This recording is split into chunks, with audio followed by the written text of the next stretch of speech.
Hello, I'm Dr. Brian Goldman. I'm an emergency physician. I'm the host of CBC Radio's White Coat Black Art and The Dose. I'm the author of the Canadian bestseller, The Casino Shift, and I'm thrilled to be making my first in-person, in-studio appearance on Toronto Mic'd. What up, Mike? Toronto. It's like you're a broadcaster or something. That was perfect. Like I'm a broadcaster or something. I thought I recognized that voice. I'm from Toronto, where you wanna get a city love. I'm in Toronto, like we wanna get a city love. Donna Dingwall taught me everything I know about broadcasting. I love you, Donna. Well, Donna's listening right now. You better be listening. You and Dave better be listening. Well, it's funny. Dave came up in the Ed Keenan episode yesterday because that's how I got Ed's phone number. But let me get to this intro and tell everybody, welcome to episode 1878 of Toronto Mic'd, an award-winning podcast proudly brought to you by Great Lakes Brewery. Order online at greatlakesbeer.com for free local home delivery in the GTA. Palma Pasta. Enjoy the taste of fresh, homemade Italian pasta and entrees from Palma Pasta in Mississauga and Oakville. Visit palmapasta.com for more. Fusion Corp's own Nick Iones. He's the host of Building Toronto Skyline and Mike and Nick, two podcasts that you ought to listen to. RecycleMyElectronics.ca. Committing to our planet's future means properly recycling our electronics of the past. And Ridley Funeral Home. This man exists to keep clients away from Ridley Funeral Home, pillars of the community since 1921.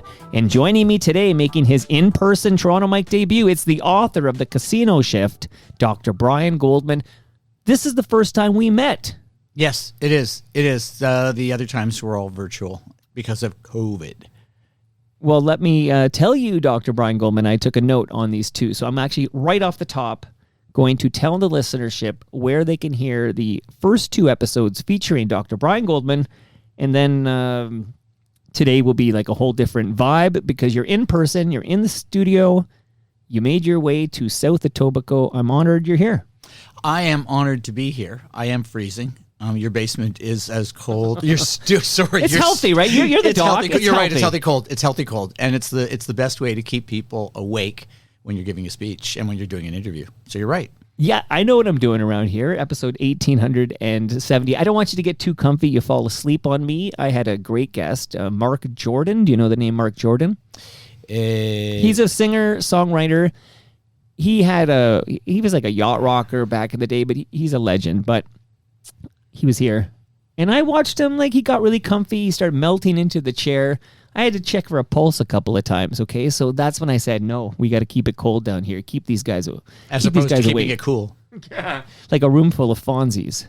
That's what I said. Hey. Okay. May 2020. That really is pandemic time, man. Wow, yeah, it was. Yeah. Episode 653. You've done 1,200 more since then. Oh, my God. Well, it's been 6 years, but I'm going to read the description at the time. And while I read this description, I can make sure this is all accurate in 2026. But I wrote, Mike chats with Dr. Brian Goldman, host of White Coat Black Art on CBC Radio. I'll pause to ask you, Dr. Brian Goldman, you're still the host of White Coat Black Art. I still am, yeah. The show that they didn't think was going to happen, and they didn't think it was going to last. And who was ever going to create a show for Dr. Brian Goldman? Answer, nobody. Well, I did. The answer is Dr. Brian Goldman. Yes, that helps, as you would know. And I told you back in May 2020, that's a great show. Thank you. Like we're going to get into the emergency room physician aspect of your life, and we're going to talk about the book, but you're a hell of a broadcaster. Thank you. I appreciate it. So are you. Well, listen, you nailed the intro, the cold intro, okay? I'm just impressed. I don't know if you can string more than two words together. I'm impressed. But I also wrote, because at the time it was a new podcast called The Dose. Mm-hmm. You're still producing episodes of The Dose. We are still doing that. And you know, The Dose and White Coat are like yin and yang. White Coat Black Art, it tells stories about healthcare providers, like people who work on the front lines, and people who experience medicine on the front lines, patients and their families, and within the culture of modern medicine. And so as long as we got culture issues to talk about in medicine, and boy, do we sure do these days, which is why I wrote the book. We'll get into that. We're going to get into that. The yang, though, is the dose. The dose is practical information about stuff that people are talking about in healthcare in the last few weeks alone. Did you know that young women, that teen girls and young women are more likely to tear their ACLs than teen boys and young men? I had no idea. You got to listen to the dose. Well, you know what? I do periodically tune in, but you caught me a little behind there. I did not know that. And but why is that? Why is that? And there's several reasons. First of all, the female pelvis is wider, which puts more stress on the ACL. Really strange thing. Well, for women have stronger quads than hamstrings, and what it means is that they tend to, when they land flat on their feet. So flat-footed landing puts more stress on your ACLs. They think that maybe estrogen and lack of testosterone plays a role, and I mean, it's amazing. And I can tell you that 90% of the women who tear their ACLs have to have it repaired surgically. And it's an interesting thing. You injure, you're a young woman, you injure your ACL playing soccer. It's usually playing soccer these days. Right. They put you, you get x-rayed. There's no fracture. You get a Zimmer splint. You get crutches. About 4 or 5 weeks later, you're feeling better. I want to go back to play. That's a bad mistake because you're going to injure it worse the next time. You need to have it repaired surgically. You need to see an orthopedic surgeon. You need to get an MRI. Okay, mine blows off the top. You're not holding back. I love it. Okay, so I finished up that description in May 2020 by saying that I asked you many COVID-19 questions. How did that go, COVID-19? Are we out of that pandemic now, Doc? You know what? I would get into serious trouble with people who continue to be worried about COVID, because of long COVID or because they are immunosuppressed. When they think that I'm saying that the pandemic is over. I guess the WHO has basically said the pandemic is over, but it's not. We're still, we still have new variants that are coming. The latest one is known as, I love their nicknames, cicada. That's the latest. Oh, they make that noise in the trees. Well, they seem to do a number on young people, and it's highly infectious. And in fact, I think, my daughter, I hope you're listening, Kaylee. She's listening too. She was in Florida and came back from Florida with a raging virus that I'm quite sure was COVID. And we don't even have testing anymore, right? Like my wife was big on having tests in the house, and now there's no tests. They're hard to get. And it's so interesting. I mean, there may be political reasons for that because the less you test, the less you know, and the less you worry about stuff. And they're trying. I feel like there's a push to normalize it somehow. Like, there's flu. There's a few different things you might have. There's a stew out there, and this is just one ingredient in the stew. Yeah, it is one. Well, that is sort of right because we have respiratory syncytial virus (RSV). Yeah, that's we had pretty nasty flu that was early in the season. So November, December, that's kind of gone now. And we're back to the kind of seasonal, like what we don't have right now is the general population has never had this virus before. So a lot of them are going to get infected. A lot of them are going to get really sick in the absence of medications or vaccines, which was what we were into when we spoke May 2020. In May 2020. Well, I'll never forget. It was a Friday the 13th in March 2020 when I picked up my kids at school because it was March break, and we didn't go back for quite some time, Doc. So I'll never forget that date. Yep. And what happened? Remember that the NBA shut down? Well, that was earlier. I feel like that was the day before. I feel like NHL, everything was going down on that Thursday. And then on the Friday is when kids were still in school. I know my daughter had a birthday party on the Saturday and we all got together. We all looked at each other at this playground place and we all looked like, should we be doing this? And I remember that was the last hurrah for my family anyways. But wow, I had a lot of questions in May 2020, and then I invited you back, another remote, April 2022. So I gave it a couple of years, and here's what I wrote at the time. In this 1042nd episode of Toronto Mic'd, Mike is joined by Dr. Brian Goldman of White Coat Black Art and The Dose as they discuss. We talked about music. Remind us, what are your jams? Oh, it just says here we talk about music, but I can't remember now. I'm guessing you're a metalhead. Oh no, no. My son's a metalhead. Yeah, Sasha's a metalhead. But no, I'm not a metalhead. What do I like? What did I like? Yacht Rock. I like Steely Dan. Yeah. Steely Dan, definitely. Yeah. Old Chicago. No. Or no, Peter Gabriel. Cetera. Peter Gabriel. Foreigner. I like Foreigner. Okay. Yeah. Foreigner tours, but there's no original members left. What are your thoughts on that? I know you're a medical doctor, but as a musicologist, which you are not, like, are you a cover band now, or you're a cover band who licensed the name? There's no That's original pretty much members it, isn't left. it? Yeah. But people go out to see Foreigner because they have the brand. Yeah. It's the power of the brand. It seems like a waste of money and time and effort. Just go see a cover band, at your local beer fest or something. Drink a Great Lakes. Well, and how many people from that era, how many artists from that era can still play, can still sing, can still hit the high note? Well, I saw Roger Daltrey last summer, Yeah. and somebody said maybe they were sweetening it. I don't want to make any allegations here, but he sounded pretty damn good for Yes. an 80-something-year-old guy. So did Elton John. The last live appearance at the Rogers Center 2 years ago, something like that. Yeah. And that was delayed by COVID, and then he eventually, and I said he sounds great, and somebody kind of tapped me on the shoulder and said auto-tune. They're sweetening it. You can't believe anything anymore, Doc. You must get a lot of this. Now, he married Torontonians. That's right. That is true. I was going to say I get auto-tuned on White Coat Black Heart. That's how I sound. Well, I'm learning that now because right now you're unfiltered in my headphones, and I'm like, who is this guy? I don't recognize this voice at all. All right, to wrap this up though, we talked about 1050 Chum. Yes. Oh, so you were a chum bug. Oh, I was a chum bug. Of course I was. Yeah. Okay, Albaliska. Oh my, that's really. I don't even know that word. That. Albaliska. Oh, sorry. you thought I was talking about a Obelisk disease or something. Yeah. Albaliska. Okay. Albaliska. He was a DJ at 1050 The Chum. Prez, Brian Skinner. Okay. Of course, Roger, Rick, and Marilyn, but that's much more. Well, and that's also FM. Oh, that's FM. Oh, yeah, that's 104.5. In the mid 80s, that starts up. But let me help you out. Well, Roger Ashby was on 1050. At some point, Tom Rivers is on 1050. That's right.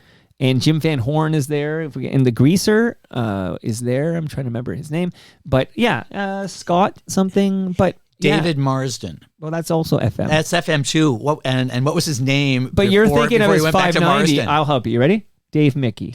And that was 590. Club 11 Dance Party. Wow, my old. If you can keep up his pace, you'd be talking a lot faster there. Dave Mickey was just... He was on some amphetamines or something. Okay, we talked more about COVID-19. We talked about the Leafs because you're a big Leaf fan. Oh, no. We won't do it today. No, please. Well, you can. I mean, I'll talk about them. Of course. Well, just briefly that I feel like the window has closed, and that's a damn shame because we had a pretty good, almost a decade of that window being open. Let's go. And it couldn't get out of the second round. It was fun and hopeful for a while. We were there. I was there with my family on that last playoff game in 2017 when they took Washington to 6 games, and how Austin Matthews scored the tying goal, fired one off the stanchion, and bounced off in front of the ice, and then he fires the puck into the net, and it looked like he was a magician. He could do anything. Right. And the world was wonderful. It was fun, and we were all full of hope. And it kind of went steadily downhill after that, thanks to Boston Bruins, right, and the Florida Panthers. You're right. It is, as we speak, of course, not a playoff team. We're rooting against them, really. And then there's a first round pick that's top 5 protected, I think. So it's like top 5, yeah. And and you know what, they have, against everybody's better judgment, with no plan, they can't even tank. Yeah, well, they never could tank, right? Could they? Until they got Matthews. That was the one time they figured out how to scorch the earth. But just wild that 1 year ago we went to Game 7 against the Florida Panthers in the second round. Like, it really did look like, hey, maybe last year was the year. And 1 year later, it's like burn it down. Well, start again. Let's talk about that game because I was there with my 2 kids. Game 7. What was it? 6-1, whatever it was. Oh yeah, I don't even care. Like, we all and. To hear the crowd booing Mitch Marner, right?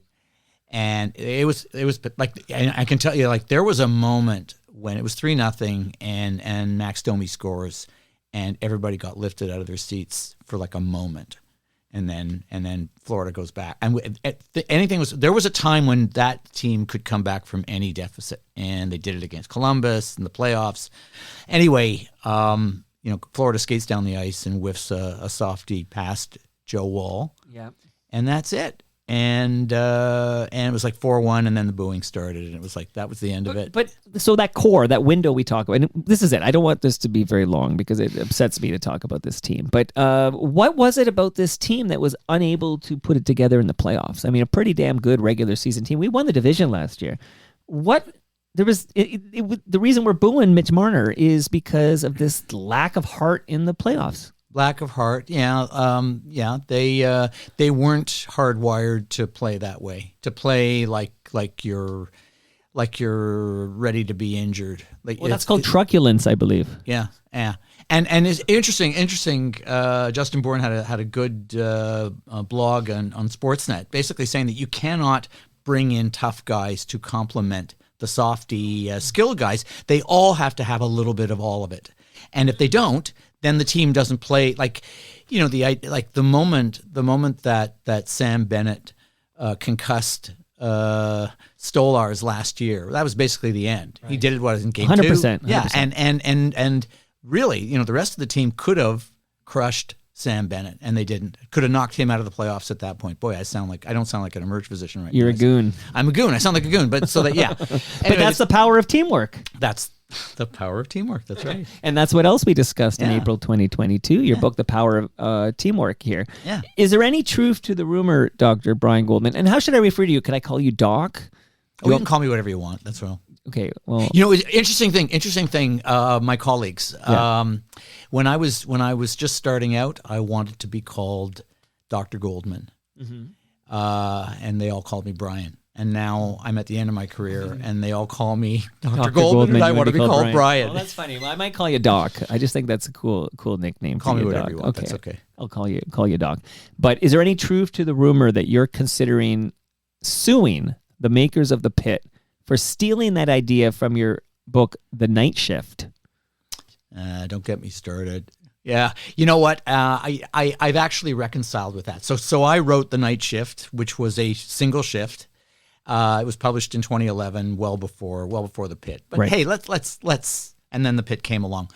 First of all, I got to thank The Pitt today, because the popularity of The Pitt has certainly raised the profile of the casino shift. So I have no complaints. And the other thing is, there was a little TV series called 24. That had the same That's concept. That's a real-time show. Right. Yeah, there's a real-time show, so it's not like I invented it. ER real-time, I'm just saying that you did write the book that was a real-time. It was essentially one night, 10 to 9 the next morning, you're describing the patients you'd see in that one shift. And that is essentially the premise of The Pitt. It is. And the concept that a patient who seems to be doing quite well in hour 2 has a crisis in hour 9. And crashes, because that's real life. That does happen, and it has happened many times during a night shift. And so it was, the concept was there. What's interesting, Mike, is that the night shift was optioned, and it went through 2 or 3 groups of writers, and the concept was there for them if they wanted to do it. They instead wanted to create a kind of an ongoing procedural show where you have you've built a world, here's the cast of characters, and they go from one shift to another, 1 year to another, instead of doing it as a single shift. But what changed things was the whole streaming concept, the whole streaming platform. That's what changed. That's what made The Pitt possible. Okay, but the night shift, which we're going to talk about the casino shift, which is your new book, and it's like a sequel of sorts, I suppose, to the night shift. But it is a sequel. It is a sequel. So a sequel of sorts, so much so that it is actually a sequel to the night shift. So the casino shift, which has nothing to do with Mitch Marner playing for Vegas. Unbelievably, you'd think it would, but no. So I guess I'm wondering, you mentioned it was. What were the words? Optioned? What's the terminology? Optioned, yeah. So are you allowed to disclose, like how close were we to having some kind of a series called The Night Shift based on your book? We were close, but not close enough. There were I think there was a script. There was a pilot script, and most of these shows that get optioned don't get made into series. And there's a whole bunch of speed bumps along the way. And this one had the typical, one production executive, one programmer leaves, another one comes. What is this? I didn't commission this. And they hire a bunch of new writers, and then it eventually dies. That's it. And then when The Pitt comes out, whenever the first season dropped, I don't know, about a year ago or so, that kind of burns the idea, right? Now you can't do it because they're going to say you're copying The Pitt. No, I'm not copying The Pitt. No, well, I know, I'm not saying you're copying The Pitt. No, but actually, you're kind of right. I mean, there's always... But the perception will be that, the Pitt was a hit, and now we have this like Canadian version or something. Well, they could. There's nothing to stop it. In fact, the latest I've heard as far as the Pitt is concerned is that they want to create a new show called The Pitt Night Shift. Oh, I heard that too. Yeah. So hey, now maybe they're going to come knocking. Well, that's really going to piss you off. That's really going to piss you off because they're not going to license your work. They're just going to do it. They didn't remember. There's a lawsuit already in play against The Pitt from the ER Crichton, Michael Crichton's estate. That's right. Right. That's because of how similar The Pitt is to ER. Yeah. Okay, lots to cover here. Okay, I'm going to guess, and you don't have to. I mean, you can answer it. This is the home of Real Talk, but you're already in bed with CBC. Yes. So was it CBC Gem or something to that effect that might have been looking at the night shift? I think we would rather keep that on the down low. I know you don't have to answer. I'm here to ask the tough questions, and we'll see if you give up any of the spill any of the tea here. I'm always curious in how the sausage gets made here. So am I. Which is why I like the casino shift. If you can tell me how the sausage is made, I would love to hear. All I know is you don't want to see it. It's ugly, but damn, the sausage does taste good when it's in the bun with a little mustard here. Okay, you, my friend, we're going to talk about the casino shift, but you started working in the emergency room way back in, is it possible, 1982? Yes. Yeah. I worked at what it's now called, Mackenzie Health, but back then was known as York Central Hospital, 10 Trench Street in Richmond Hill, and that was my first place. I also worked at Northwestern General, which amalgamated with Humber River Regional Hospital, now is Humber River Hospital, and back in 1982. Yeah, and then I joined Sinai in 1984. Been there ever since. So you're now at Mount Sinai working as an emergency room physician. Okay, before I ask you about, what the hell does the casino shift? And I know the answer. I read your book. I loved your book. I loved your book. Thank you. It's because it's, you look at my wife loved my book. Well, ER, The Pitt, these are like American things, right? You have a lot of Americanization going on there.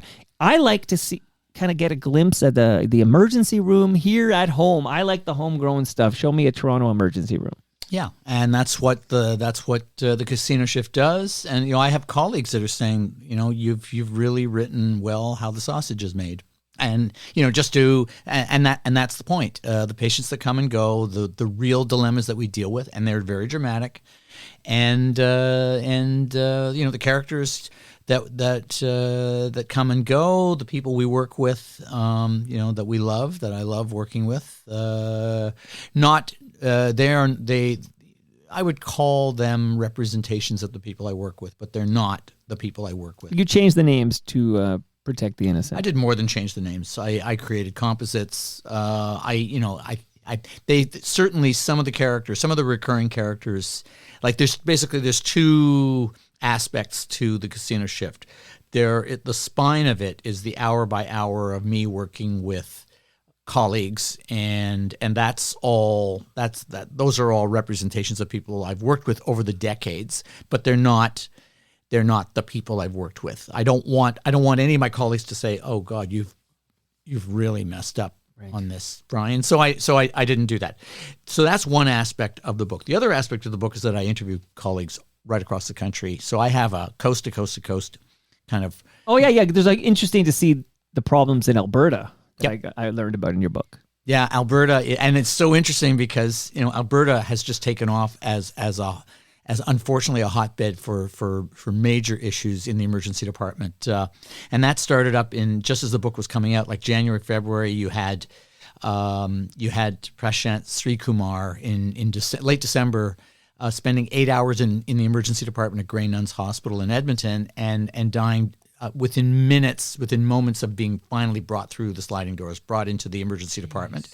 And he's not the only person who has died waiting to be fully assessed by the emerge personnel. And so that was happening, on White Coat Black Art. We interviewed a couple of triage nurses from Edmonton, from the Royal Alexandra Hospital, who talked about, that time when they had 120 patients waiting to be seen in the waiting room. I can't get that. That's 24 hours worth of patients all there at the same time. That's almost like a mass casualty incident. And if 10% of them are seriously ill, you can and you don't have a stretcher to bring them in, you can see the genesis of a major problem. So I write the Casino Shift, and what's in chapter 1?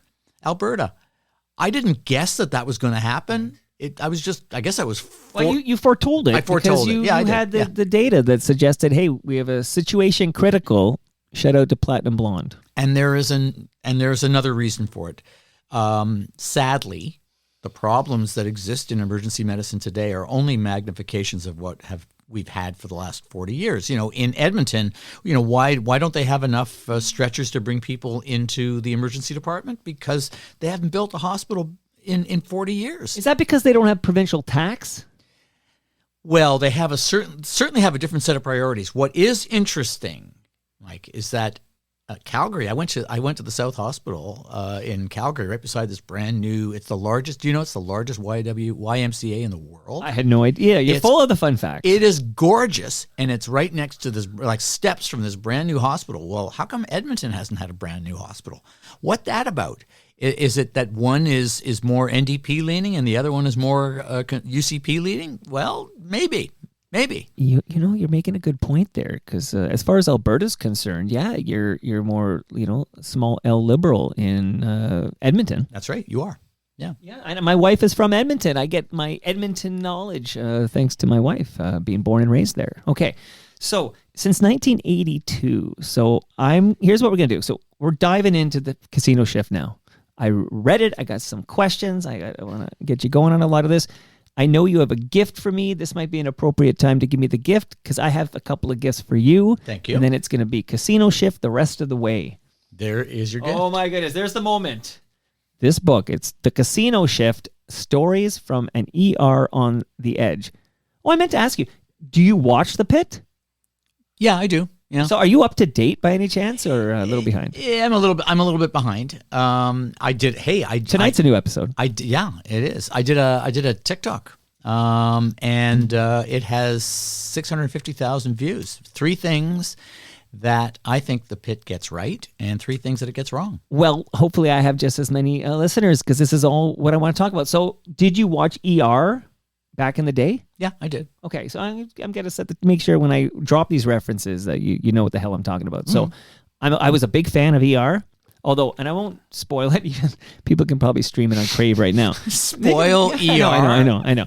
But the first time I watched the ER, I watched it every week on NBC, 10 o'clock Thursdays, and then I stopped when a certain character died. It was an end of the season. This major character died, and then I decided personally, and my wife agreed with me, my first wife, we agreed, we're done. We feel good, we're done. So I walked away, but then with The Pitt coming back, I revisited ER, and with my last wife, and with current wife, I don't know the proper terminology, Dr. Brian Goldman, my latest wife. It sounds like it's one in a series, like I'm going to have a third and a fourth. I don't want to leave that impression. But anyway, we went back and watched ER together, and then we got to the point where I left the first time, but we kept going. So we're way deeper than than I went the first time. So I'm well versed in ER, and I'm completely up to date in The Pitt. I just want to make that clear before we dive in. And before we dive in, I'm going to let you know, let me ask you the big question, Dr. Brian Goldman. You're here in person. Those 2 Zooms, I didn't give you anything. You just Zoomed with me. We had a nice chat. I don't even consider... You gave me your time. I never even felt like, this is a common discussion point, I didn't feel like I met the great Dr. Brian Goldman. Did we meet? No. When you meet virtually, you know what? It's hard. Yeah, you gotta walk together. You gotta. When I met you outside, Yeah. You were on your way to the door. I said to you, it's nice to meet you. And I felt inside like we were meeting for the first time. Okay, then that's fine. Then we were meeting for the first time. All right. Well, some people think if you have a 90-minute Zoom with somebody, you met them. And I do not believe we met. So we met today for the first time. So I'm honored to meet you. But I couldn't give you any gifts. So quickly, I'll do this quickly because it is all casino shift the rest of the way. I have upstairs in my freezer a large lasagna from Palma Pasta. Do you enjoy lasagna? I love lasagna. Okay, you're going home with a lasagna. Wow. I also have in front of you Yes. fresh craft beer from Great Lakes Brewery. Okay. So brewed right here in South Etobicoke, delicious beer. You take that home, either you. enjoy it or give it to somebody you love. We will enjoy it. Okay, so you got your lasagna, you got your beer. Ridley Funeral Home. They're pillars of this community here since And 1921. You're giving me a gift. I'm giving you a measuring tape from Ridley Funeral Home. Okay. You never know if you have to measure something. Maybe in the ER, maybe you'll need to measure something. You know what? And we do. Although you can use an app on your phone. Why use an app when you have a wonderful Why? measuring tape from Ridley Funeral Why? Home? And I love the color. Yes, the color's great. The color of money. Okay. I'm going to give you a quick tip here. If you have old cables, old electronics, old devices, Doc, don't throw them in the garbage because those chemicals will end up in our landfill. Go to recyclemyelectronics.ca, put in your postal code, find out where you can drop that off to be properly recycled. Good tip. Good tip. I like that. And I want to give a shout out to Nick Ieni's, the latest episode of Building Toronto Skyline features his conversation with Brad Bradford at a live event last week. So you can hear Brad, mayoral candidate Brad Bradford, and Nick Ieni's chatting about affordable housing and the missing middle, and it was very interesting stuff. So Building Toronto Skyline from Nick Ieni's. Check it out. Okay. The casino shift. Help just to get us started here. What does that mean? I read the book. I know what it means, but where does that name come from and what is the casino shift? The casino shift comes from the casino industry, which like emergency medicine, is 24/7. And they discovered in the casino industry that the workers who worked all night tended to nod off. They lost their attention span. They weren't concentrating. They weren't able to figure out who might be counting cards, etc. And so they developed the concept of a split night shift. So either you start at 9 or 10 p.m. and go to 3 or 4 a.m., or you start at 3 or 4 a.m. and you go until 9 or 10 a.m. And so you don't work the whole night. And I reckon that the first hospital to adopt a casino shift was the QE2 Health Sciences Center in Halifax, and they love it. They loved it, and there's a number of reasons why it's better than a night shift. And I can tell you, I've done a lot of both. Yeah. And I, back in the day, I used to do, and a number of us would do a string of night shifts where you do 2, 3, 4 night shifts, and you never felt as if you had slept. You never felt like, you had some relief from sleep deprivation, but you never felt completely rested. And part of the problem was that you weren't sleeping in your bed at night under any hours. You were sleeping during the daytime, and you weren't getting out and about during the day. So now when you have a casino shift, even if you, if you have to get up at 3 o'clock in the morning to be at work at 4, right, you're still getting into bed. You're probably getting into bed at 9 p.m. or 8 p.m. or something like that. So you're sleeping in your own bed for part of your night. Same thing if you do a casino shift, the night casino shift, and you get off at 4 in the morning. I get into bed at 5 a.m. or 5:30, and it's not the same as finishing a night shift, and getting into bed at 7 in the morning and not experiencing any daylight. You sleep in either of those two kinds of shifts, casino shifts. You sleep several hours in your own bed at night, and you're out and about during the day when it's light. That is so important to synchronize your circadian rhythms. And I find, and people who do casino shifts find that they don't have that perpetual fog, that mental or cognitive fog that comes from working straight nights. And the docs at QE2 Health Sciences Center, once they tried it, have not looked back. And I can tell you, it has preserved my ability to work at least part of the night, and I still do.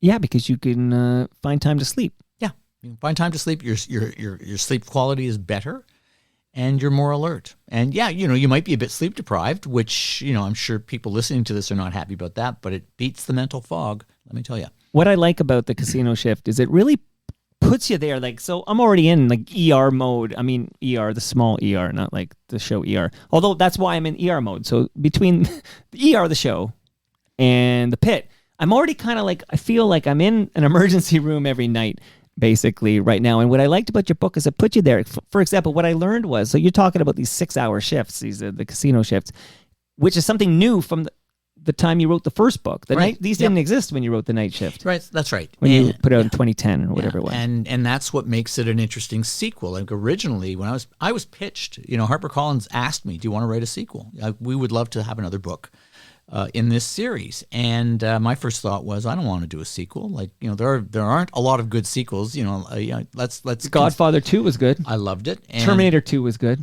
Yeah, and The Bourne Supremacy.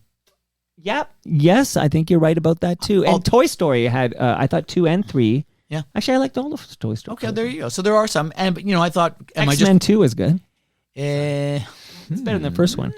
Yeah. Okay. Spider-Man 2 was good. Spider-Man 2 was good. Yeah. Okay, let's keep going. So there's and they're of a kind. But that's it. Like, we're done. You're talking about blockbusters. Right. Some of them are better. Anyway, I did not. At first blush, did not want to do a sequel. And then I started to think, wow, things have really changed. And so it gives me a chance to do two things. First of all, to talk about some of the amazing, the technology that's different, and the ways that we do things, the way we diagnose is different, good and bad. But also to talk about the crisis, the crisis in emergency medicine, that fire hose of bad news, of people waiting extraordinary amounts of time for health care in the emergency department, people who don't have family doctors, who are coming to Emerge because they feel as if they've got no other option. I've traveled. I've seen healthcare in Germany. I've seen healthcare in Denmark. And it gave me a chance to say, hey, come on, open our eyes, because there are solutions. There are things we could do better. And now I'm an old fart, and I can wag my finger and I can say, this is what we need to do.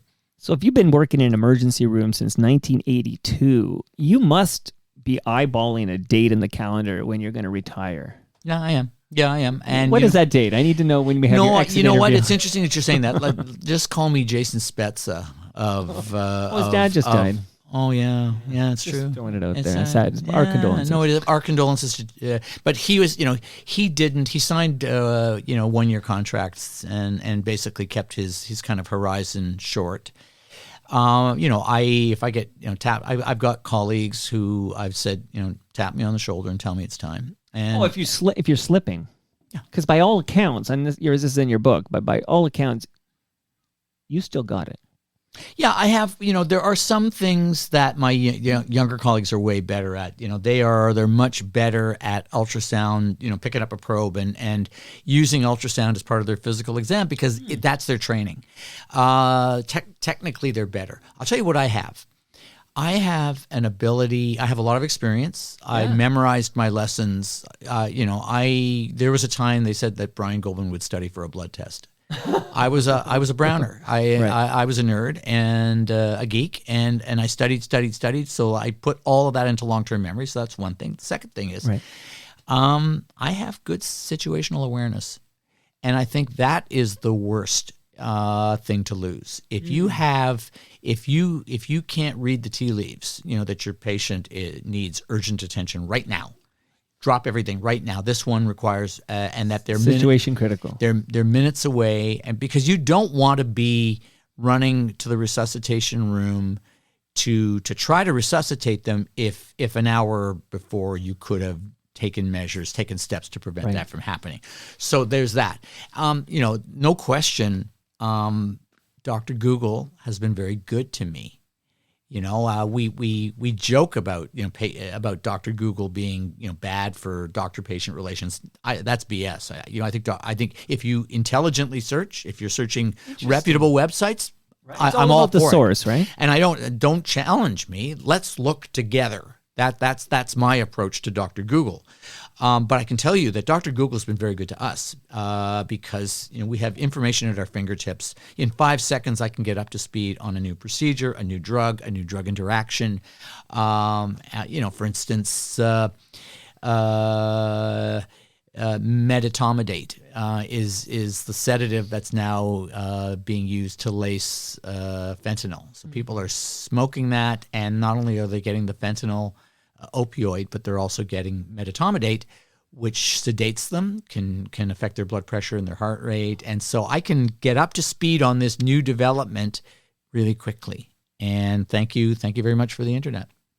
So when you say Dr. Google, though, are you using that as like a term for online searching of a trusted database? Yes. Yeah. Okay, No, I'm not talking about. Okay, yeah. I'm just clarifying for the listenership. Though. You're not you mean? Am I going to be listening to RFK Jr.'s new right. Secretary Kennedy's podcast? Only to mock I heard about that. Oh God, what a guy! Yeah, part of. I mean, this is a quick aside, though, but it is disturbing for me as a man who trusts science and reading that he's made claims that the COVID vaccination is the most deadly vaccination in the history of medicine. And to support that, they've been scrubbing some government health websites of data that says, there's many benefits to the COVID vaccine. And not only that, they're suppressing a study right now that shows that the COVID vaccine administered to kids reduced their ER visits this past winter by 50%. Shame on them. Shame on them. But this is going to cost lives. Yes, it is. Absolutely, it will. Yeah. This is criminal. Yeah. Not only that, but they're taking advantage of the fact that by and large, we have kissed away those childhood infectious diseases like measles and whooping cough and polio. Right. And they're not all childhood. They're infectious diseases for which there were childhood vaccinations. Right. Inoculations. And inoculations, yeah. And meningitis. There was a meningitis outbreak, meningitis B outbreak, Men B in Kent. In Canterbury, UK, and we have the same meningitis B here in Canada. And what did the CDC recommend? Like the current CDC, that a whole bunch of routine vaccinations be no longer routine, including meningitis vaccines. Which is, this is a disease. Yeah, it's rare, but if you get it, it's devastating. And this vaccine will all but prevent that from happening, and so you have these grifters who are selling stuff like leucovorin and snake oil, and taking advantage of the fact that we have a climate, we have a world in which these infectious diseases haven't popped up, so that you can start to say, I wonder if they do more harm than good, because you can. You can get away with that. You can't get away with that if you have iron lungs and people getting polio, which is the next thing that's going to happen, God forbid. How did vaccinations get politicized to this extent? I'm fully vaxxed. When the new COVID comes out, I get the flu shot and the COVID in the same trip, and I do it annually. That it's just of course I'm going to do this. How did it get so politicized? It was it was partly the internet, the social media. And not policing it for accuracy. You could make whatever comments you wanted.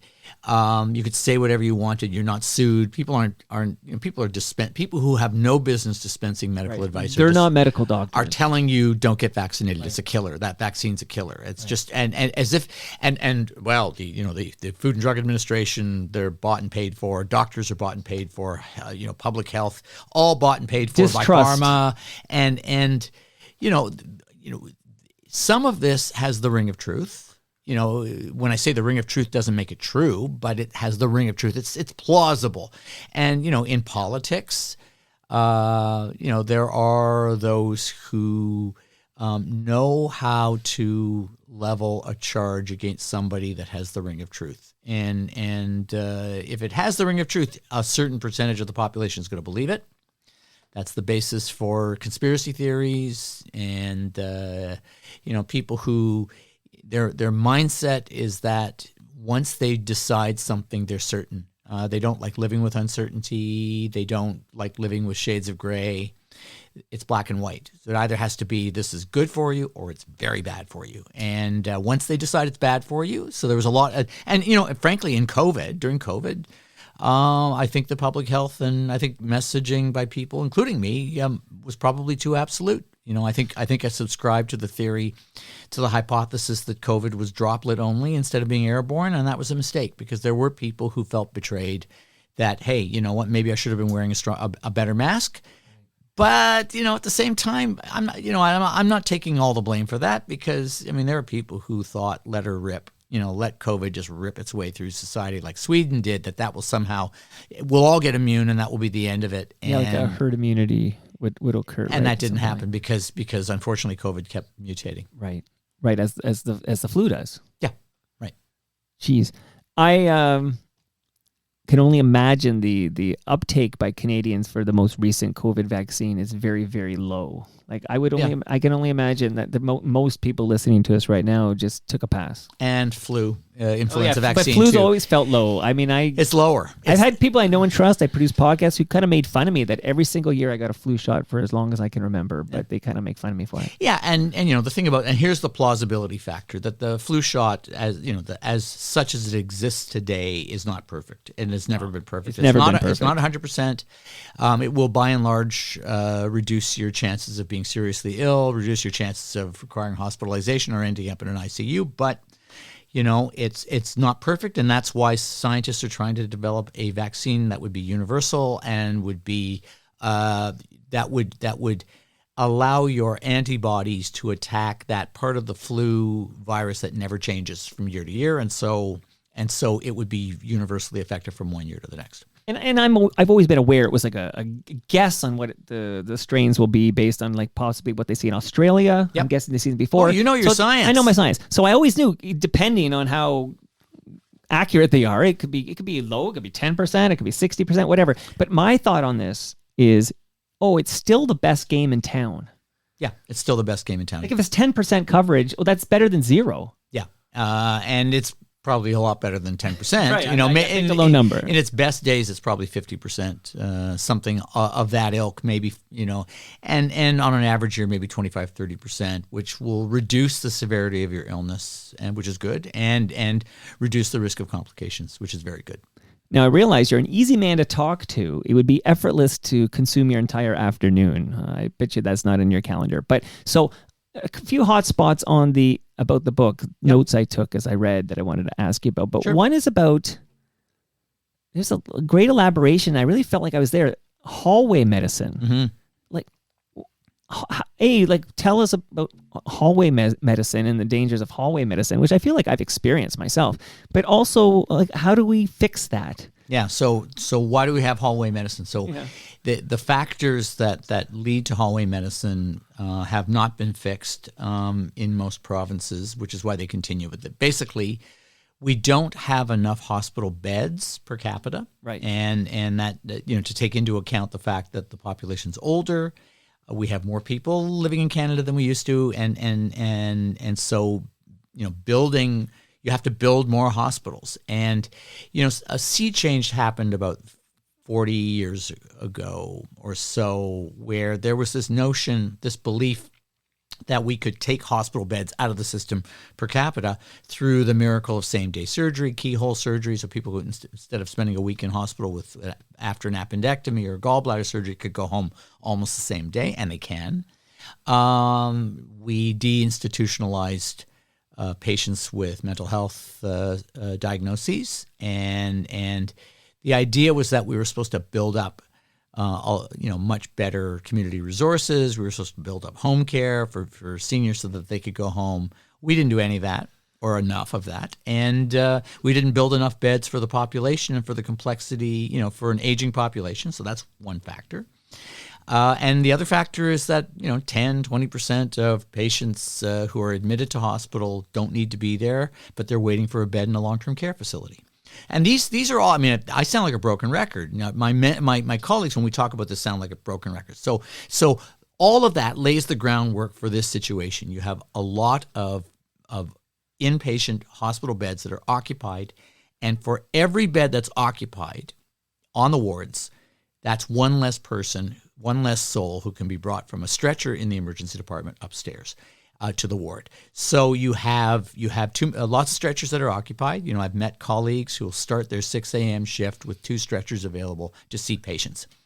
That's an extreme version of what we're talking about. So hallway medicine. So what is hallway medicine? Hallway medicine is, we better invent a space for these people. Sometimes they put patients in the photocopy room. Sometimes they put them in the kitchen. Sometimes in the nurses' lounge.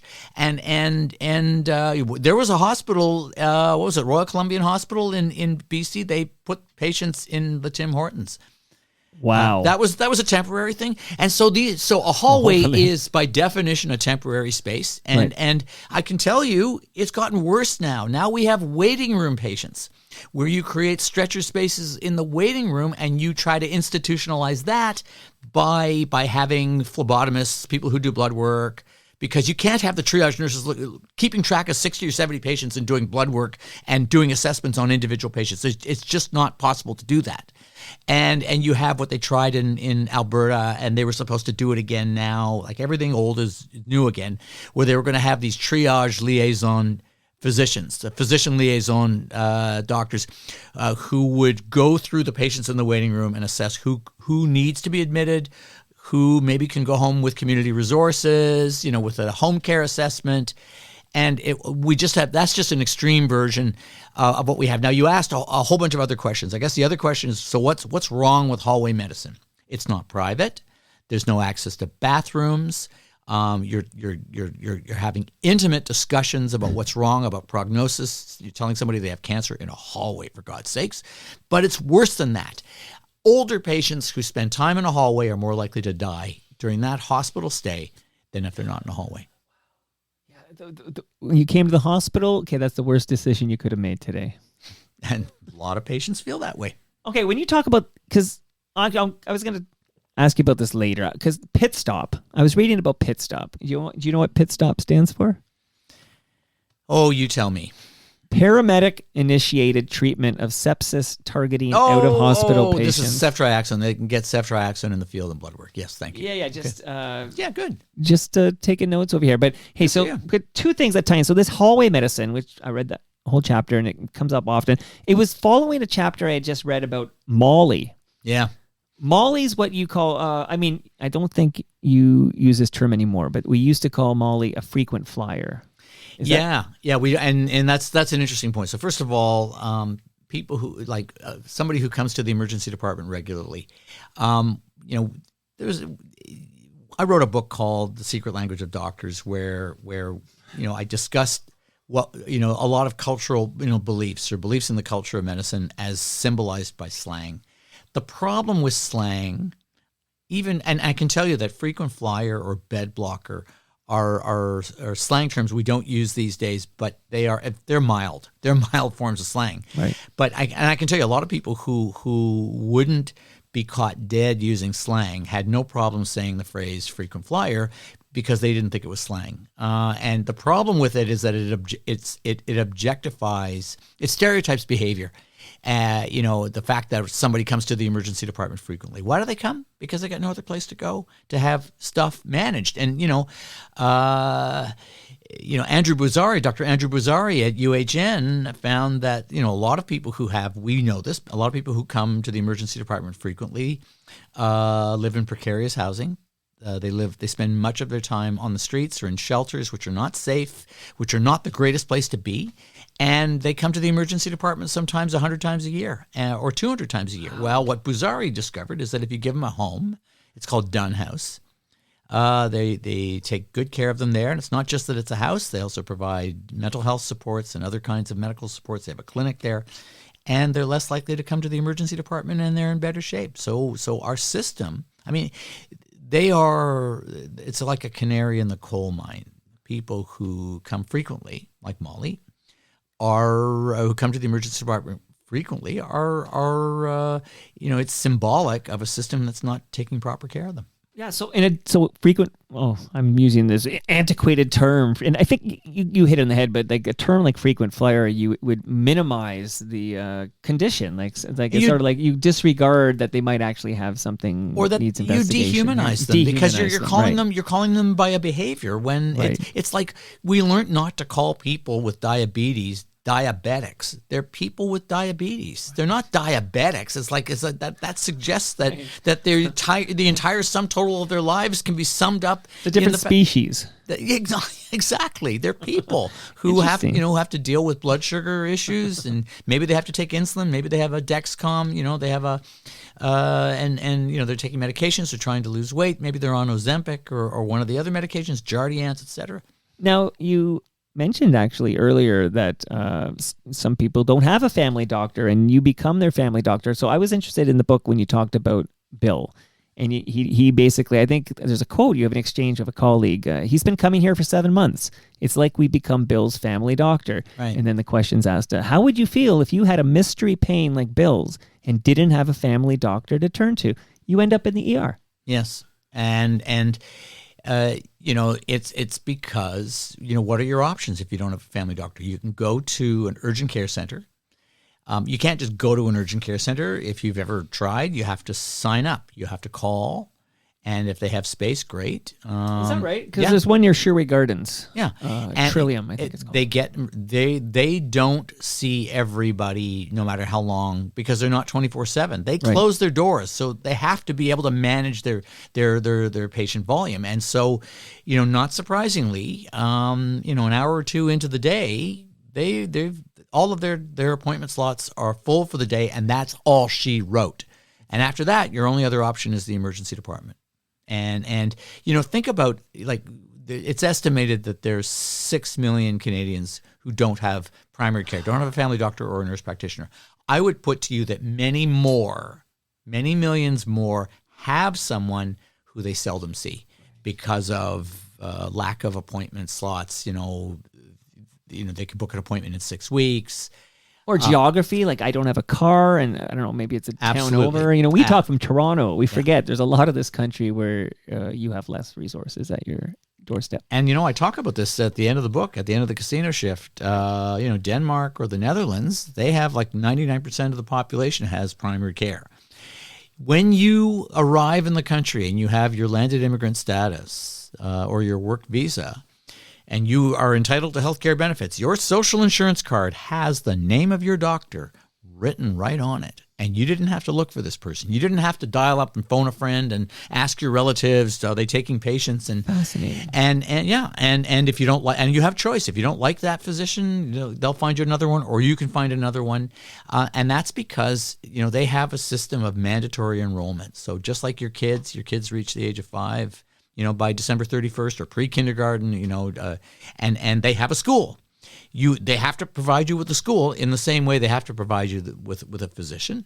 And not only that, but they have, the way they're on salary, the way they organize their practices, they have appointment slots, open appointment slots. They have to each day. So that means they have walk-ins, like their patients have to be able to come in if it's urgent enough. And one more thing, when they sign out for the day, you don't hear a voicemail that says, go to the emergency department. Right. If this is an emergency, you decide and you go. No, you call the number of that primary care provider and you get connected with the call center.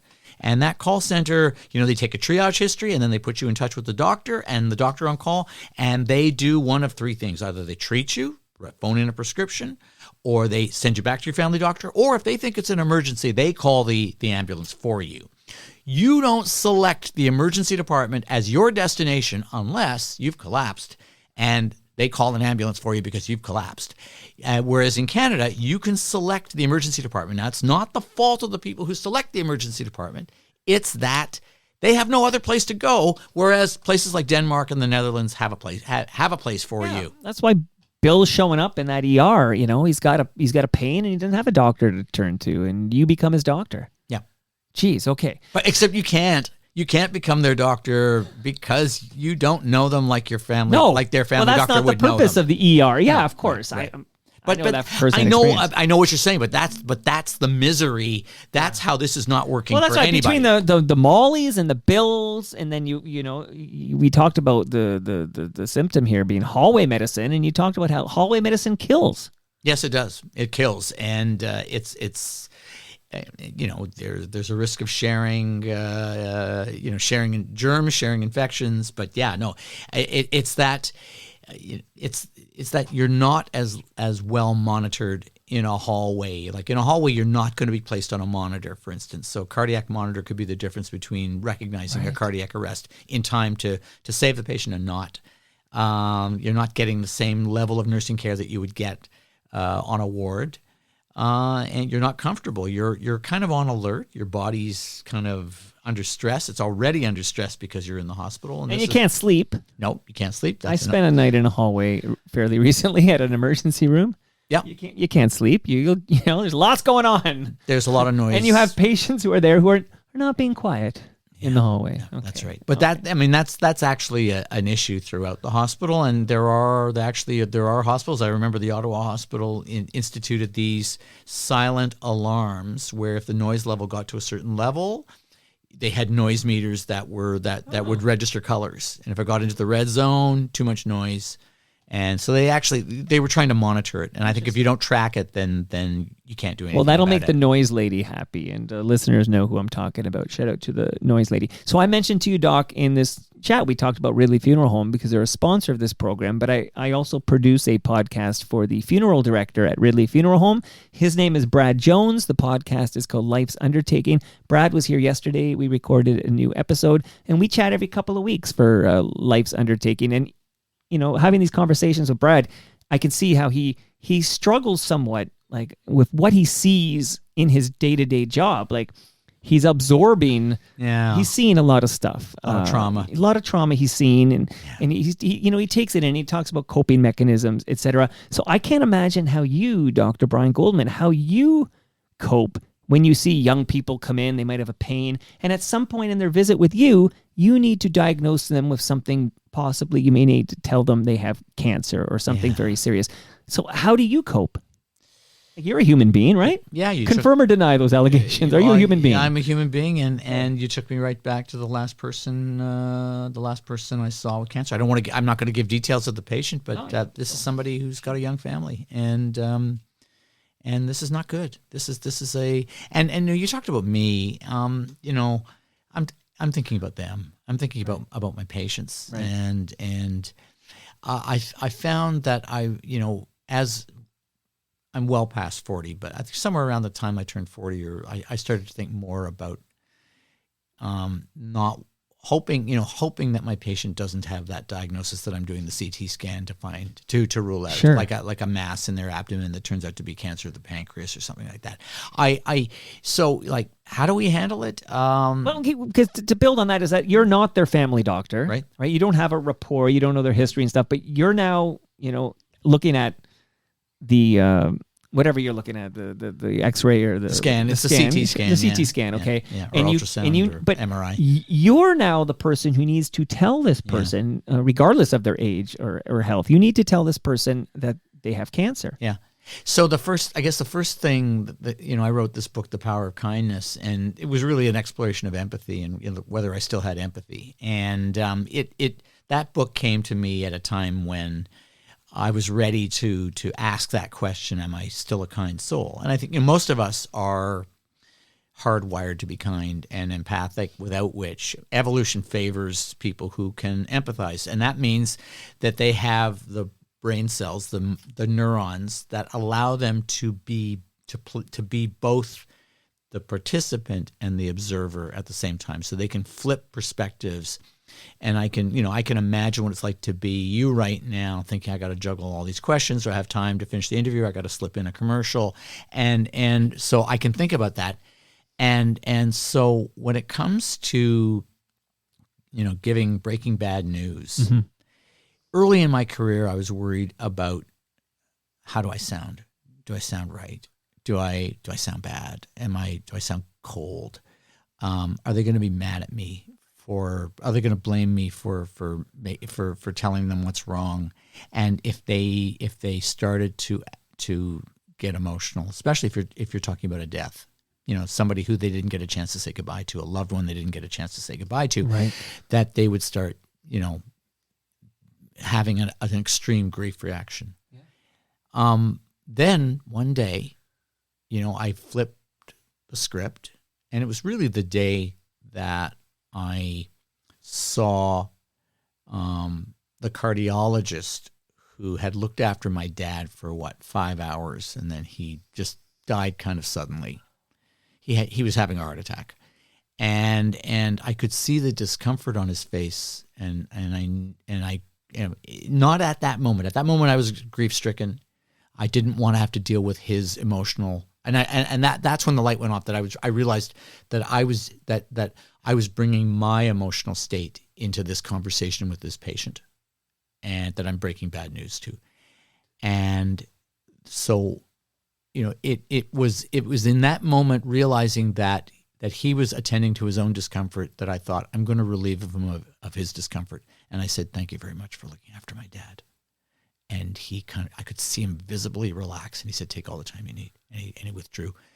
And that hit home, because I reflected back on all the times I had broken bad news with patients, and I realized that I was much too attentive to my own discomfort. Interesting. So what you have to do when you're breaking bad news is get your shit out of the way.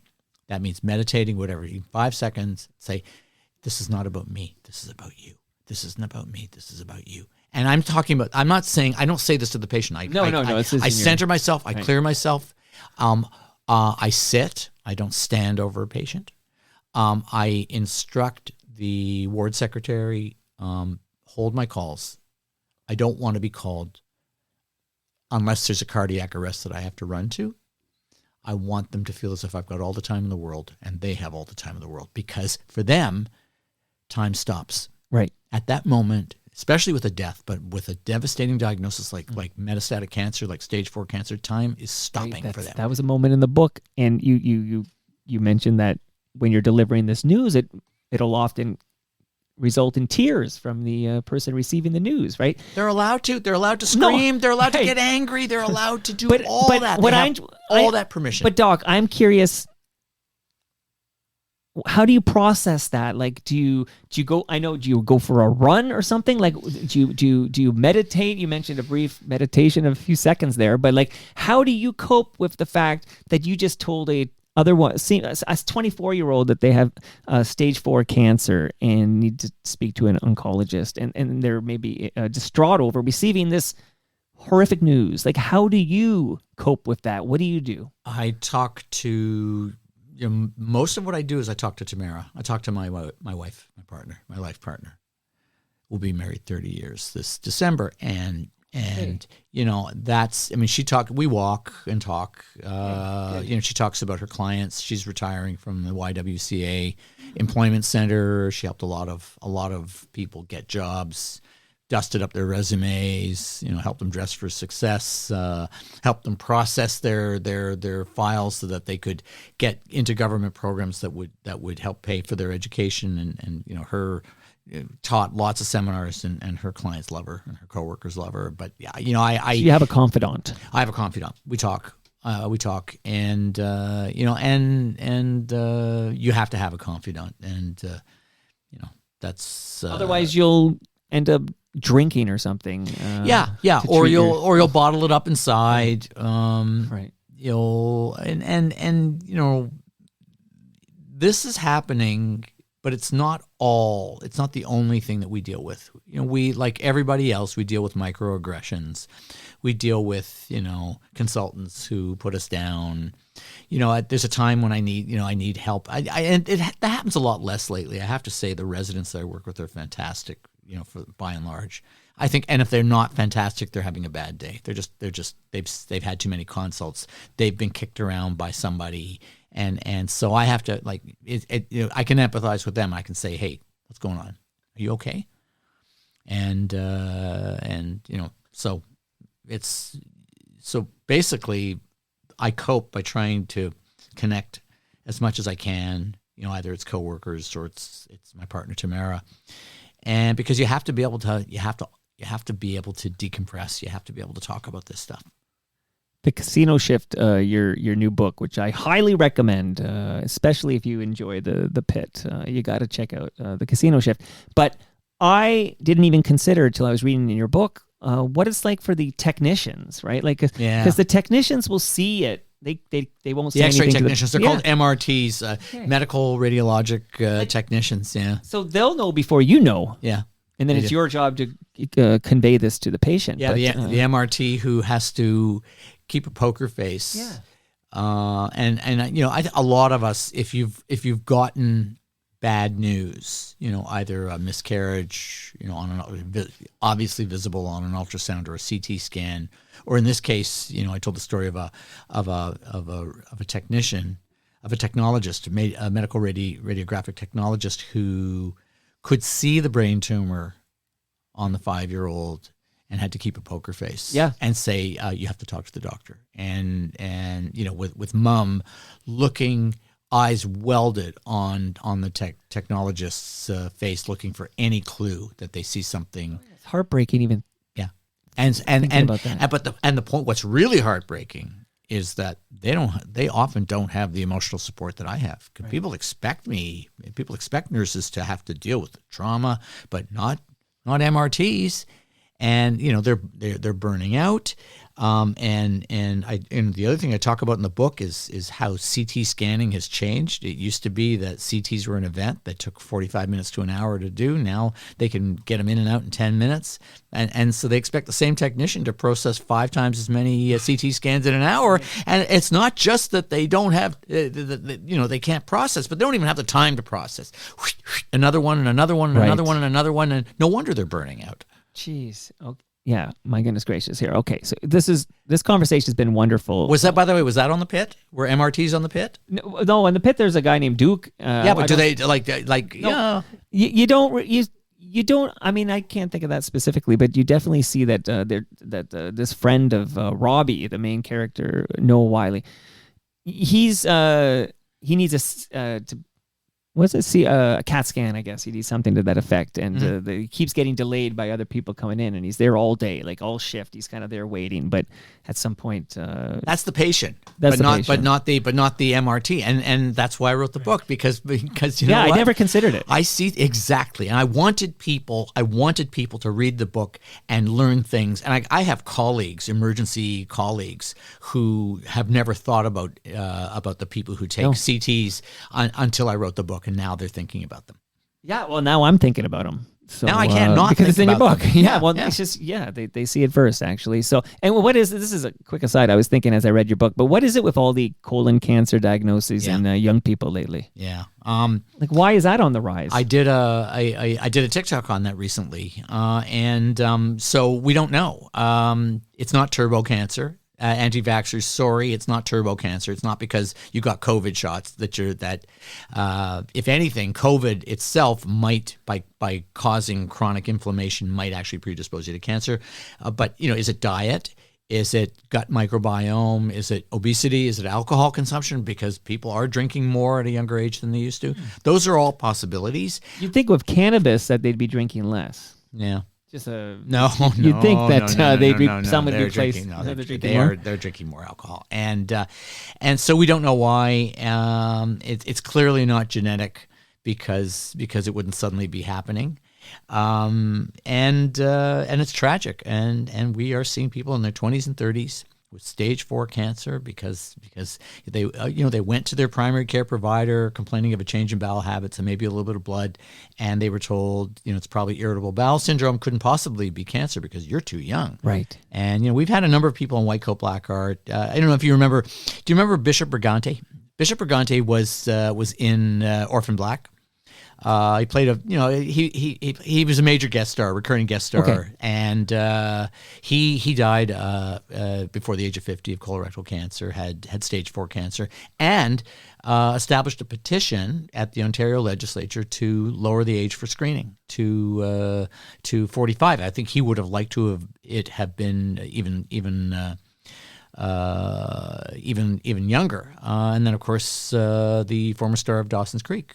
Yeah, James Van Der Beek. James Yeah, Vanderbeek. that was big news. And I recently turned the big 50, so I went to see my doctor for my annual, and I'm like, okay, so what changes? And there was two things she mentioned. She said, okay, colonoscopy, which I did. Yep.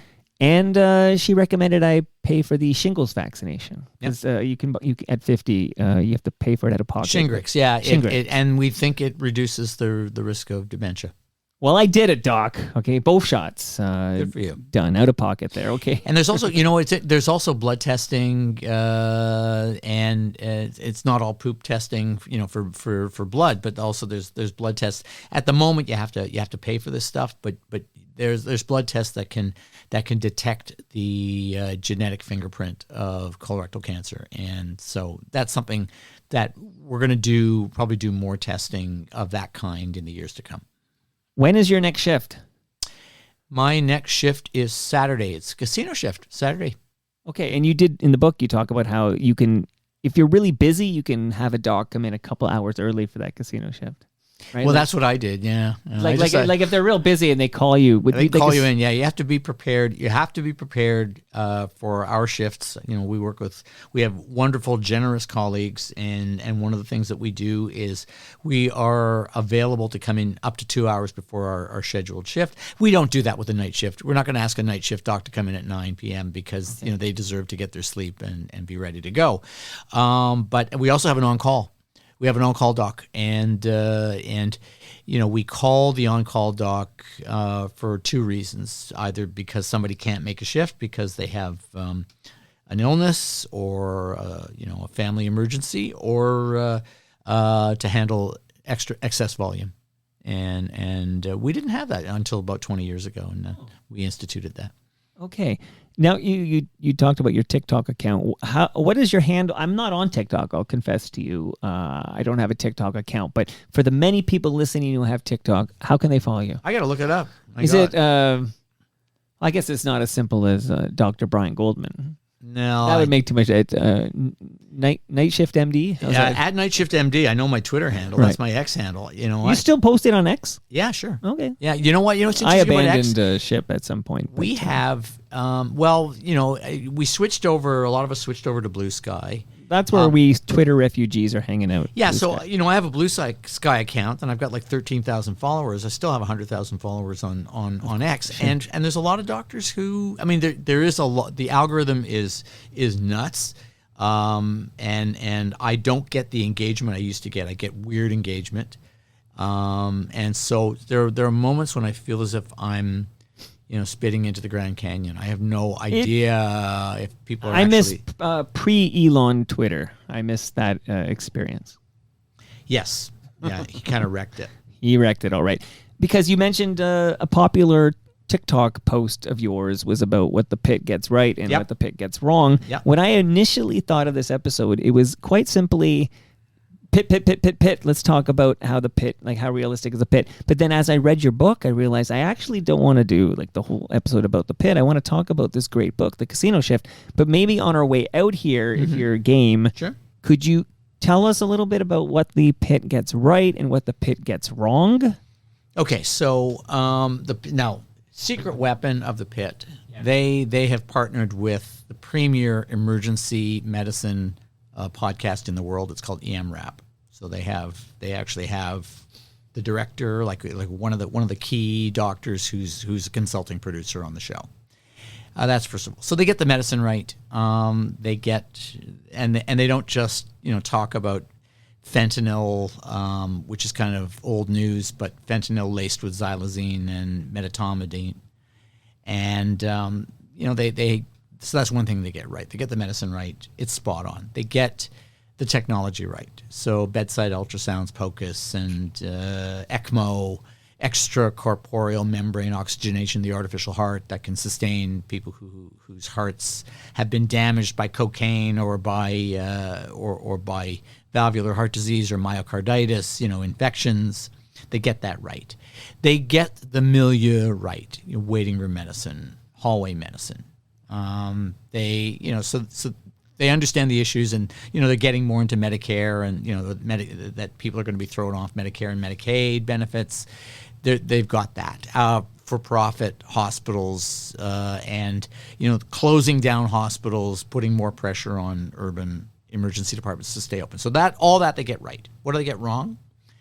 Have you noticed that Dr. Robbie never spends 1 nanosecond in front of a computer?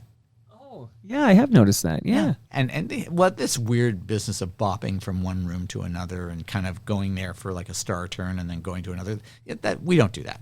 I spend 5 to 10 minutes boning up on every patient in front of a computer terminal, because every patient, until proven otherwise, is complex, meaning that they're not going to be able to tell me what's wrong. It's going to be some complication of a complication of a complication. Also, in your book, you make an interesting point. Just going to throw it out there that often patients are lying to you. Yeah. Like, I mean, read it in your book, Doc, that sometimes patients will lie to you. Like, you have to know when they're lying to you. Yeah, and they don't. Throwing it out there that I didn't consider that till I read it. And the fact is What is that? Okay, I'm trying to get my Twitter handle. I'm trying to get my TikTok handle. The Doc has started doom scrolling on TikTok. I'm doom scrolling. To frame the purpose of the visit, we have to get up to speed in a hurry. And I can tell you that we need to have AI in healthcare, and with all of the risks that are attendant in that. What I've been asking for probably 20 years now is an app that can take a patient's discharge summaries and MRIs and ECGs and recent blood work, and turn it into a cheat sheet, like 1 or 2 paragraphs that get me up to speed, so I know exactly what's wrong with that patient. What's happened up until the moment that they've come to the emergency department. It's not rocket science. It can be done. So it doesn't exist. Well, it does exist. It exists on Epic. The EMR, the electronic medical record. Is that FirstNet? Because first I was we use FirstNet, but there is Epic, and Okay. we're all the hospitals, or many of the hospitals, are transitioning to. I'm not Epic. a doctor. I just play one on podcasts. Right, no, you're doing well. So that's wrong. That's wrong. Now the second thing is this notion that I know it's for dramatic effect, that the characters don't have a filter. They just say what they think, and the idea that I would Santos just saying what she thinks, I'm just kidding you. She'd be up before the human rights officer of the hospital and dealing with a major complaint in 5 seconds flat. She wouldn't do that. She wouldn't do that after 2 shifts. In fact, if she kept doing it after a second shift, they would say she has a characterological issue, and I'm not sure she's cut out for this. Have you met people like this in your many years working emergency rooms?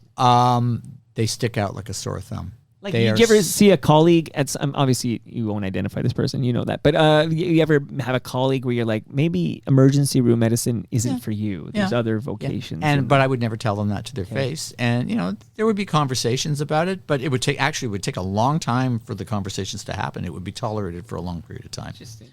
The third thing is this leaning into the trope of the wounded healer. That we're all just wounded healers. We're all. Well, they're all wounded this season. We're all seriously screwed up, and first of all, most of us wouldn't be caught dead, revealing that we're wounded healers. We would cover it up, and we're all whatever it is that might make us screwed up. The last place we're going to show it is where we work. So we're gonna look. We're copers. We're gonna look and sound like we cope right up to the point when we can't cope. And why? Because there's great stigma attached to being a wounded healer. There's great stigma, whether it is a medical ailment or more commonly an emotional ailment. It's just not something that most of us care to reveal about ourselves. We don't like looking and sounding vulnerable. And so, the characters on The Pitt wear their vulnerability on their sleeves. Like, they're vulnerable a lot, or they have overcompensated aggressiveness that is, in fact, blocking or trying to act as a shield against their fear of being vulnerable. Yeah, there's a character, Dr. Mohan, I believe is her name, this season, who seems to be having panic attacks, and She's leaving, apparently. that's a bit, yes. She's leaving, and she is she's leaving. moving on. She's finally moving on. Good for Dr. Mohan. Okay, we don't know though, because there's 2 episodes to go. We don't know she's moving on. We just know she's No not in spoilers. season- There are well, no spoilers. Believe 'cause me, there are no spoilers here. Nobody has seen this episode that airs tonight, the penultimate episode actually. But there is if you go to like a subreddit on the Pit or something, there's some concern for some of these people that they might self-harm in some way before this series ends. We don't know anything. I'm just saying. We hope she moves on. I hope they don't. And we I hope she they- moves on to work with geriatrics or something like that. Exactly. Yeah, I think I heard geriatrics too. Yeah, there you go. Well, Yeah, I think they we're fishing in the same pond. We're fishing in the same pond, but I gotta say, I feel like the first season was kind of like ER style, because I saw a lot of like echoes of ER plot lines in the first season, but the second season seems to be more focused on the healthcare workers. Isn't that the way these series always go? And that was the other thing I didn't like. The patients were kind of wheeled in and out like meat, like so much meat. The patient with the hard to diagnose problem that needs to be diagnosed in 5 seconds flat or they're going to die, I think the characters, the recurring characters, the staff were written better. They seem to be known better than the patients, but maybe because the patients come and go. So, good news on the live stream, live.torontomike.com. Moose Grumpy, who says, big thank you to you. Your social media was a savior during the pandemic. So, Moose Grumpy loved. Oh, thank you. But also wants you to know your TikTok handle is Brian Goldman MD. Thank you. Thank you, Moose. Thank you, Moose. Oh, and shout out to Andrew Ward, who says, this is gold. He says these points should be taught. He says this is powerful. He says, wow. So you're already making, even before the podcast drops, you've made quite a impression here on the TMU, the Toronto Mike Universe. What took us so long to get together in the flesh here? This was great. We were just saving it up. We going to do this again at some point? Yeah, I'd love to. But unfortunately, the sets, the Star Trek sets have been struck. And some people seem very happy about that. I'm sad. I want more Star Trek. Yeah, I think my client and friend Dana Levinson had a guest appearance on that iteration of Star Trek that filmed here. Yeah. But sorry to hear it goes. So I'm sorry about that. I'm sorry about the Leafs. You got your next shift's on Saturday. So how many shifts a week are you working? 1 or 2 a week. 1 or 2 a week. Okay. Yeah. I hope you hang in there, because you know what you can't teach? You can't teach experience. You've seen some shit, Doc, and that's got to come in handy. So hopefully somebody taps you on the shoulder when you lose a step or two, but I don't think that'll happen for quite some time. Yeah, the Vulcan, no, it's the Borg hive mind. My collective, I'm not going to enter the collective consciousness. That's the weird thing. You walk out the door and whatever was inside your head is gone. Not from you, but from not to be used by your colleagues, other than your words of wisdom, although I do have 5 books. 5 books and counting. So every time you put out a book, you come by and talk about it. Okay. And that brings us to the end of our 1,878th show. Go to torontomike.com for all your Toronto Mike needs and buy a ticket or two to see me make my Elma Combo debut on May 21st. Doc, you got to come see me at the Elmo, buddy, May 21st. Imagine I'm up there doing my one-man show and I see Dr. Brian Goldman in the audience. Wow, I might be able to do that. May 21, go to torontomike.com, hit the link for Elmo gig. Get a ticket or two. Much love to all who made this possible. That is Great Lakes Brewery, Palma Pasta, Don't Leave Without Your Lasagna, Nick Ienes, RecycleMyElectronics.ca, and Ridley Funeral Home. See you all Saturday. It's Toast with Rob Pruce and Bob Willett.